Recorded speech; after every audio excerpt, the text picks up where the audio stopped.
Hello दोस्तों, परों को खोल जमाना उड़ान देखता है। परों को खोल जमाना उड़ान देखता है। जमीन पे बैठ के क्या आसमां देखता है।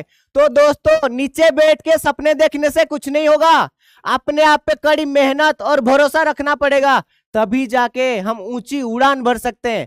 हेलो दोस्तों, मैं हूं सुशील कुमार। आप सभी को स्वागत करता हूं एकॉन इंस्टीट्यूट फॉर नर्सेस देहरादून पे। आप सभी को बता देता हूं, नर्सेट और 12 दिन रह गए। कितने? 12 दिन रह गए। आप सभी को ये लग रहा होगा, सर इतने सारे सब्जेक्ट और इतने सारे टॉपिक्स, कौन सा सब्जेक्ट पढ़े, कौन से टॉपिक्स चुने ताकि हम क्वेश्चन अच्छे से अचीव कर पाए एग्जाम में। तो आपको बता देता हूं, आप सही तो सोच रहे हैं, पर कैसे करेंगे? This is the time to do smart work. तो कैसे किया जाए, मैं आपको बता देता हूं। 20% ऐसे सब्जेक्ट हैं जिनको अगर हम रिवाइज करते हैं तो हम 80% क्वेश्चन मिल सकता है। कितना? 80% क्वेश्चन हमें एग्जाम में मिल सकता है। तो सर ऐसे कौन से सब्जेक्ट है जिनमें हम ज्यादा क्वेश्चन मिलेगा? तो आप सही सोच रहे हो, वो सब्जेक्ट है फंडामेंटल ऑफ नर्सिंग। भाई, फंडामेंटल ऑफ नर्सिंग से 40% क्वेश्चन कंपोज होते हैं हमारा नर्सेट में। ये मैं ऐसे नहीं बोल रहा हूं, मेरे रिसर्च टीम और मैं जब से एम्स दिल्ली एग्जाम लेना शुरू किया है, तब से लेके हम क्वेश्चन को एनालाइज करके ये आपके ऊपर आपके बताने जा रहे हैं। जैसे फंडामेंटल ऑफ नर्सिंग 40%, कम नहीं होते, 40% पूरा कंप्राइज करते हैं आपके एग्जाम के। तो देखते हैं क्या क्या टॉपिक्स है।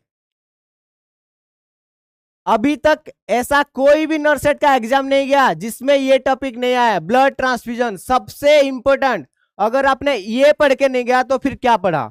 ब्लड ट्रांसफ्यूजन में हमें क्या देखना है कि फीवर कब आ रहा है, इन्फ्यूजन के बाद ट्रांसफ्यूज अगर हम कर रहे हैं, उसके बाद अगर फीवर आ रहा है, उसको रैसेस आ रहे हैं, एलर्जिक रिएक्शन दिख रहे हैं, ये क्या ब्लड ट्रांसफ्यूजन का कॉम्प्लिकेशन है? एनाफाइलेक्टिक रिएक्शन है? इसमें क्या करेंगे, किसको बताएंगे और क्या हमें करना पड़ेगा? इन सारे चीजों पे ध्यान रखना पड़ेगा। ये सारे चीजों को आपको देखना पड़ेगा।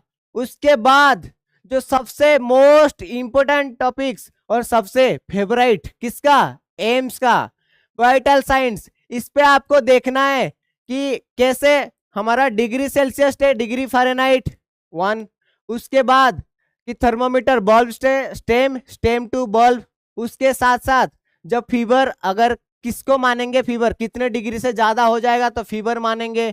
और उसके साथ साथ अगर बीपी कफ को टाइट, बहुत ज्यादा टाइट करके बांधे, लूज करके बांधे, अगर हार्ट लेवल से नीचे है या ऊपर है, इन सारे चीजों को देखना पड़ेगा। पल्स में देखोगे तो पल्स का साइड्स कहाँ पे है और कौन सा पल्स ऐसे बहुत ही ज्यादा तेज आते हैं, धीमी आते हैं, इन सारे चीजों को जो डिफरेंस है इनको देखना पड़ेगा। रेस्पिरेशन देखोगे, काइनस्टॉक रेस्पिरेशन, बीटर स्पॉट रेस्पिरेशन, इन सारे चीजों को देखना पड़ेगा आपको।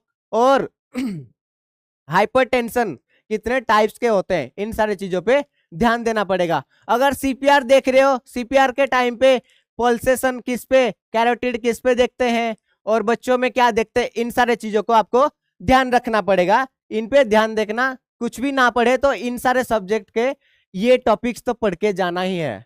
अगर आप चाहते हैं इनमें क्या क्या क्वेश्चंस आ सकता है, क्या क्या क्वेश्चन आ सकते हैं वो भी जानना है, तो कमेंट सेक्शन में आप बता सकते हैं, ताकि हम आगे इसको शॉर्ट्स में बताएं, या फिर ये जो एक एक क्वेश्चन बनेंगे उनको भी हम लेके आने वाले हैं। ओके, नेक्स्ट सब्जेक्ट हमारा ड्रग ऑफ चॉइस। ये तो आप फार्माकोलॉजी में पढ़ोगे ही, पर फंडामेंटल ऑफ नर्सिंग में पढ़ोगे। जैसे हमारा PIH हो गया, प्री एक्लैम्सिया और एक्लैम्सिया, आपने देखा होगा 3 साल हो गए, हर एक नर्सेट के एग्जाम में एक क्वेश्चन तो बनता है हमारा प्री एक्लैम्सिया और एक्लैम्सिया से। उसके बाद हमारा जैसे रिमाटिक आर्थराइटिस हो गया या फिर जंडिस, इनके ड्रग ऑफ चॉइस क्या है, इनका एक लिस्ट बना के उसको देखना पड़ेगा। मैं अपने टीम को बोलूंगा कि ये एक ड्रग ऑफ चॉइस बना के आपको इसका लिस्ट दे दें, या फिर हम लोग इसको लेके आएंगे टॉपिक के थ्रू। ओके, आगे देखते हैं बायोमेडिकल वेस्ट। भाई सबसे इंपॉर्टेंट, इसमें आपको देखना है कौन सा बीन्स हमें यूज करना है, कौन से बीन्स में क्या डिस्पोज करना है। जैसे ब्लू में अगर वाइल्स डाल रहे हैं या फिर शार्प चीजों को किस में डाल रहे हैं, व्हाइट कंटेनर में डाल रहे हैं, उसमें कौन सा लिक्विड यूज होता है, ठीक है, सोडियम हाइपोक्लोराइड, ये सारे चीजों को ध्यान रखना है। उसके अलावा किसको इंसिनरेशन करेंगे, किसको डीप ब्यूरियल करेंगे, समझ में आ रहा है क्या बता रहा हूं, किसको इंसिनरेशन करेंगे, किसको डीप ब्यूरियल करेंगे। उसके साथ साथ हॉट एयर ओवन में कितना टेम्परेचर और हमारा ऑटोक्लेविंग में टेम्परेचर कितना है, टाइम कितना है, ये तो हर एक एग्जाम में आपको मिल जाएगा। उसके साथ साथ स्टेरिलाइजेशन के जो प्रोसेस है उनको भी देख के आपको जाना पड़ेगा। इसके आगे देखेंगे type of fluid. Types of fluid में क्या देखना है, हाइपोटोनिक, हाइपोटोनिक और आइसोटोनिक, इनके बीच डिफरेंस क्या है और कौन सा फ्लूइड कौन से कैटेगरी में आता है। और सबसे इंपॉर्टेंट जो फेवरेट है एम्स के, आरएल और ओआरएस, इनके कंपोनेंट्स तो देखना मत भूलना, ये कंटेंट क्या क्या करता है वो सारे चीजों को पूछ लेता है। उसके बाद देखेंगे टोटल पेरेंटल न्यूट्रिशन। ये क्वेश्चन तो आपने पिछले साल भी देखे होंगे, टोटल पेरेंटल न्यूट्रिशन के ऊपर जो आया था, किसको कैसे रोल करेंगे, कौन सा मैनर में, इसमें क्या क्या कंपोनेंट्स रहते हैं और जब हम इसको इन्फ्यूज कर रहे हैं उसी टाइम पे क्या क्या कॉम्प्लिकेशन हो सकते हैं, हाइपरग्लाइसेमिया, और सडन स्टॉप नहीं करेंगे, ठीक है, इन सारे चीजों पे ध्यान रखना है। उसके बाद सुचर्स, चाहे कुछ भी ना पढ़ो, सुचर्स में ये ऑब्जर्वेबल है या नॉन ऑब्जर्वेबल है, नेचुरल है या आर्टिफिशियल है, कौन सा वाइक्रिल कैसा है, सिलिकॉन वाला कैसा है, ये आपको याद रख के जाना है। ये सारे चीजों के ऊपर हम एमसीक्यू भी लेके आएंगे अगले ये 12 दिन में। हम लोग एक एक सब्जेक्ट के एमसीक्यू, जैसे एनीमा हो गया, एनीमा में क्या क्या क्वेश्चन बन सकते हैं, हमारा ब्लड ट्रांसफ्यूजन में क्या क्या एमसीक्यूज बन सकते हैं, वो सारे चीजों को डिस्कस करके आपके अगर आएंगे, आप बस सब्सक्राइब कर लीजिए और बेल आइकन को दबा दीजिए ताकि आपको सही से नोटिफिकेशन मिल सके। एनीमा में क्या क्या आता है कि एक तो आता है, मतलब हमारा एनीमा में देखेंगे कि कौन सा एनीमा, इसका क्लासिफिकेशन क्या है पहला, दूसरा एनीमा का दूसरा नाम क्या है, परगेटिव एनीमा को क्या बोलते हैं, कब यूज करते हैं, इंडिकेशन, ओके।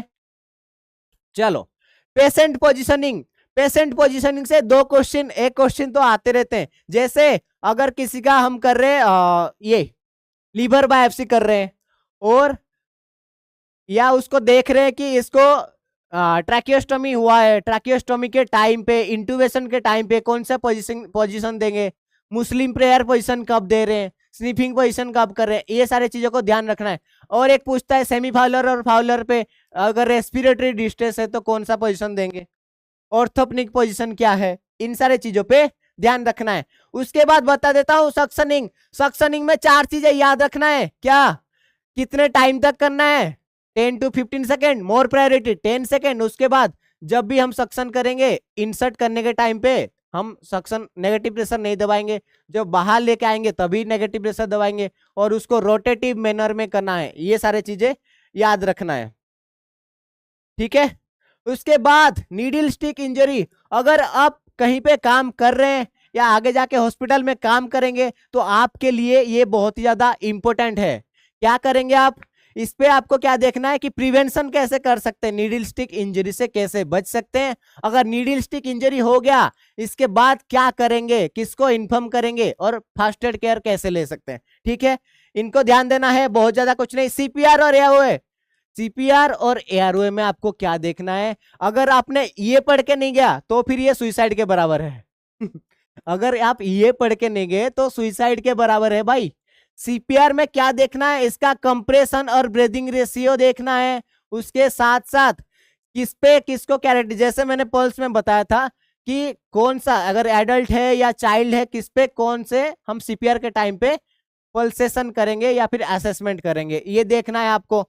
और एयरवे हेमलिच मैन्यूवर, ये मैन्यूवर्स को थोड़ा देख लेना, ये डायरेक्ट पूछ लेता है, इसमें ज्यादा कुछ करना नहीं होता। उसके बाद आईवी थेरापी, अगर आप आईवी थेरापी दे रहे हैं तो उसमें हमें क्या देखना है कि कभी कभी हम इन्फ्यूजन तो स्टार्ट कर दिए, करने के बाद सूजन हो जाता है, कभी कोल्ड कभी वार्म होता है, तो किसको क्या बोलते हैं, किसको हम बोलेंगे इनफिल्ट्रेशन क्या है, एक्स्ट्रावेजेशन क्या है, इन सारे चीजों को थोड़ा सा देख लेना। उसके बाद standard universal precautions, standard universal precautions में क्या देखना है, स्टैंडर्ड यूनिवर्सल प्रिकॉशन, जब से कोविड शुरू हुआ है कोविड के बाद से डोनिंग डॉफिंग से क्वेश्चन आना शुरू हो गया। उसके साथ साथ मेडिकल एंड सर्जिकल एसेप्सिस, जैसे हैंड वॉशिंग क्या है, कितना टाइम तक रब करना है, अल्कोहलिक हैंड रब क्या है, हैंड वॉश क्या है, सर्जिकल हैंड वॉशिंग का टाइम क्या है, ड्यूरेशन कितना रहेगा, इन सारे चीजों को ध्यान रखना। डोनिंग डफिंग जैसे सीक्वेंस पूछ लेता है, पहले सॉरी पहले कैप खोलना या फिर शू कवर, इन सारे चीजों को ध्यान रख के आगे बढ़े। अगर आप चाहते हैं एक एक टॉपिक्स के एमसीक्यू मिले तो आप कमेंट सेक्शन में बता सकते हो, तो हम उसी टॉपिक्स पे शॉर्ट्स बना के आपको मतलब इजी कर देंगे आपके लिए। आप सोच रहे हैं इतने 12 दिन में कर पाएंगे? हाँ, हम इतना टीम बना रखें कि आपके तक सारे, हम ये ट्राई कर रहे हैं एमएसएन फंडामेंटल पीडियाट्रिक्स के एक एक सब्जेक्ट से, हमें एक एक टॉपिक से आपको क्वेश्चन देंगे, और न्यूट्रिशन तक भी कराने के लिए हम तैयार हैं। ओके, अभी देखेंगे ब्लड सैंपलिंग, इस पे आपको ध्यान देना है। ब्लड कौन सा, वैक्यूटेनर का कौन सा, इसका कलर कोडिंग क्या है, किसमें क्या रहता है, जैसे ईडीटीए किसमें रहता है, और सीट्रेट किसमें रहता है प्रिजर्वेटिव, और किसमें क्या भेजते हैं, जैसे ब्लड ग्लूकोज किस पे भेजते हैं, और ये भी पूछ लेता है कभी कभी कि सीट्रेट में क्या भेजते हैं, कोआगुलेशन किस पे भेजते हैं। इन सारे चीजों को ध्यान में रखना है। उसके बाद ट्रॉली कार्ड्स, ट्रॉली कार्ड्स कुछ नहीं है, हमारा क्रॉस कार्ड है। जैसे इमरजेंसी ड्रग हमेशा पूछ लेता है, एड्रियर और एट्रोपिन का डोजेस क्या है, 2-3 साल से ये 2 बार क्वेश्चन पूछ चुका है कि एडीआर का डोजेस क्या है, एट्रोपिन का डोजेस क्या है। मैं नॉर्सेट की बात कर रहा हूँ, ये आ चुका है, अगर आपको पता नहीं है तो आ चुका है भाई। इस पे जो हमारा इमरजेंसी ड्रग्स को आपको एक बार देखना है, उनके डोजेस मेनली एट्रोपिन और एड्रेनालिन। ओके, उसके बाद आईवी कैनुलेशन, आईवी कैनुलेशन में क्या देखना है आपको, इस पे देखना है, इसका कलर कोडिंग क्या देखोगे, कलर कोडिंग देखना है,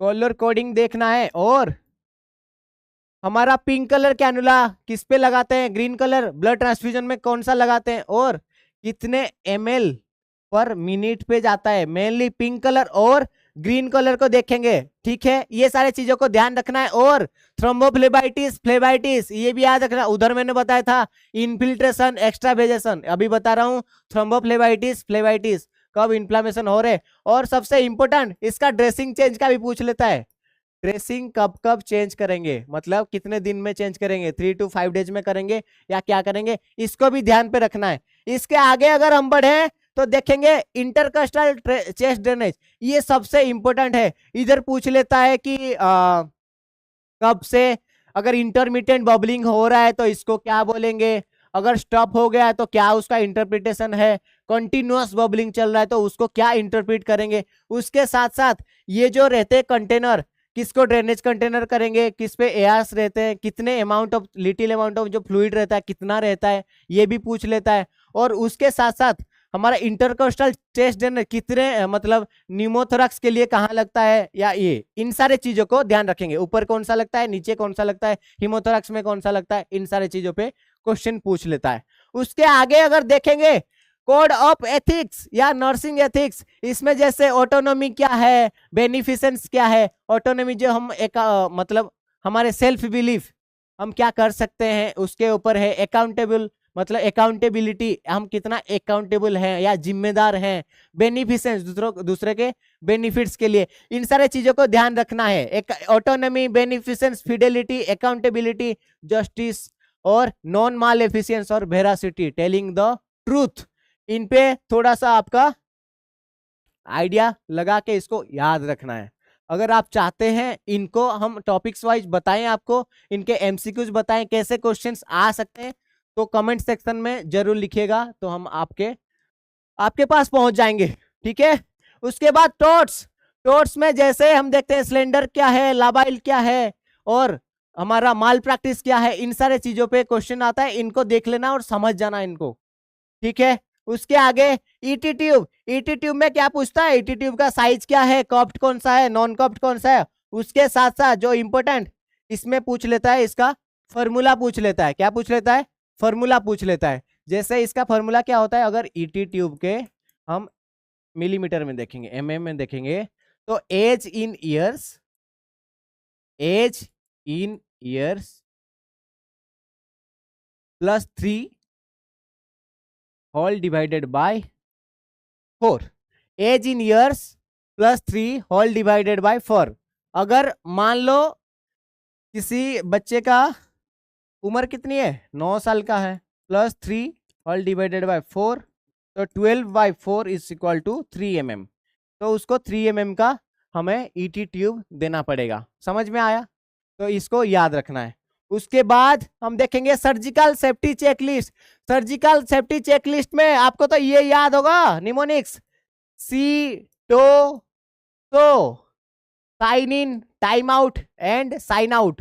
तो पूछ लेता है sign out, sign in, time out, time in कौन सा नहीं है इसमें, सर्जिकल चेकलिस्ट में कौन सा इंक्लूड नहीं होता है, ये सारे चीजें पूछ लेता है कि पेशेंट का नेम या ब्लड, उसका ब्लड ग्रुप ये कहाँ पे आता है या नहीं आता है, ये क्वेश्चन पूछा था पिछले टाइम, तो इसको थोड़ा सा याद रखेंगे। उसके बाद बोन एंड मैनेजमेंट, इसमें रूल ऑफ 9 क्या है, बोन में फ्लूइड मैनेजमेंट कैसे करते हैं, फास्ट 24 आवर्स को कैसे मैनेज करते हैं फ्लूइड, इनके ऊपर भी क्वेश्चन पूछता है। उसके बाद कीगल एक्सरसाइज कब करते हैं कब नहीं करते, इसका इंडिकेशन क्या है, क्या इसका बेनिफिट्स है, ये भी पूछ लेता है। उसके बाद मैं बता देता हूँ बैंडेजेस, ये बच्चे हमेशा भूल जाते हैं कि बैंडेजेस हाँ क्या ही आएगा, पर नहीं, इसमें कितने इंचेस का होता है, कौन से जगह पे कौन सा शेप का बैंडेजेस यूज करते हैं, ये आपको ध्यान रखना है। और एक क्वेश्चन पूछा था ना कि हमारा फूट में अगर बैंडेजिंग कर रहे हैं तो कहाँ से शुरू करते हैं, एंटीरियर साइड से या पोस्टीरियर साइड से, ठीक है। ये हो गया हमारा बैंडेजेस के बाद ट्राई, जैसे इमरजेंसी में ट्राइजिंग करते हैं या कहीं पे भी स्क्रीनिंग करके ट्राइजिंग करते हैं, कैसे, रेड येलो ग्रीन पे। और एक चीज भी ध्यान रखना, आईएमएनसीआई का जो ट्राइजिंग सिस्टम, वो भी एक बार देख लेना किसको रेफर कर रहे हैं, कौन सा कलर कोडिंग। उसके बाद मैं आपको कुछ टॉपिक्स और भी बता देता हूं, जैसे ऑक्सीजन एडमिनिस्ट्रेशन मतलब O2 थेरापी। भाई ये सारे सब्जेक्ट मतलब ये सारे टॉपिक से क्वेश्चन आ चुके हैं, इसलिए बता रहा हूं मैं, ऐसे नहीं बता रहा हूं आपको, रिसर्च करके बता रहा हूं बकायदा, मतलब 8 साल 9 साल के पेपर्स को एनालाइज करके रिसर्च टीम के साथ बैठ के एक एक क्वेश्चन कौन से टॉपिक से आ रहे उसके बाद आपके पास आया हूं। जैसे acid base imbalance, acid base imbalance और fluid and electrolytes, fluid and electrolytes imbalance, ठीक है। इन सारे चीजों को ध्यान रखना है। और इसके साथ साथ आपको ध्यान रखना है कैथेटराइजेशन,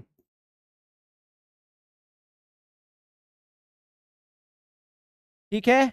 तो ये सारे सब्जेक्ट के मतलब फंडामेंटल ऑफ नर्सिंग, ये सारे टॉपिक्स आपको पढ़ने ही पढ़ने हैं। अगर आप कुछ भी नहीं पढ़े अभी तो ये सारे टॉपिक्स तो भाई आपको देख के ही जाना है, इसको बिना देखे जाना ही मत। अगर इससे क्वेश्चन नहीं आए तो बताना, हम क्या करेंगे, ये तो फंडामेंटल ऑफ नर्सिंग है। अगर आपको अच्छा लगा हो तो ये कमेंट सेक्शन में बताइए, तो हम आगे अलग अलग सब्जेक्ट, जैसे हमारा रह गया क्या, पीडियाट्रिक्स हो गया, एमएसएन हो गया, इनके भी इंपॉर्टेंट टॉपिक्स मैं आपके तरफ लेके आऊंगा। और उसके साथ साथ जो भी टॉपिक्स हम बता रहे हैं, हमारा टीम फैकल्टी आपके तरफ आएंगे क्या करने के लिए, एक एक सब्जेक्ट के एक एक छोटा छोटा टॉपिक्स को भी आपके इंक्लूड करके उसके एमसीक्यूज क्या आ सकते हैं वो बताने के लिए। तो दोस्तों आज के क्लास में हम यही देखेंगे, अगले क्लास पे आपके कमेंट्स के ऊपर डिपेंड करता है कि हम क्या करने वाले हैं, और आगे हम तो ऐसे ही लेके आएंगे एमसीक्यूज हर एक सब्जेक्ट के। आज के लिए इतना ही, थैंक यू ऑल।